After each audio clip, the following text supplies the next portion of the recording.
સવારમાં તો જોઈ લે વરસાદ બાકાજી કે બોલાતો તો નારાજી બેનને નાવા જાવ તો પણ મેં નો નાવા જવા દીધા. બેન બીમાર પડી જાય તો એટલે મેં ગરમ પાણી નવરા દીધા અને તૈયાર કરી દીધા. ને અભયને બહાર થોડું કામ હતું તો એ બહાર કામ પતાવ્યા પછી અમે જમી લીધું. અને બપોરે તો આપણે જમવાનું ફિક્સ જ હોય, આ બનાવું પણ હાઈન જે હું બનાવું ને એ કાંઈ નક્કી ન હોય.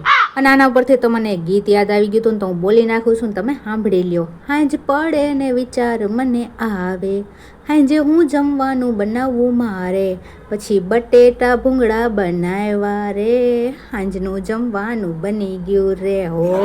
પછી હવે તો સૂતા હતા ને અમે પણ નાસ્તા પાણી કરીને હોઈ ગયા. અમારે શું કામ હતું કાંઈ નહીં, એટલે અમે બે મસ્તી કરતા હતા. અને પછી મારા સસરા આવી ગયા હતા ને તો આ દાદા દીકરી બે મસ્તીએ ચડી ગયા હતા, જોઈ લ્યો.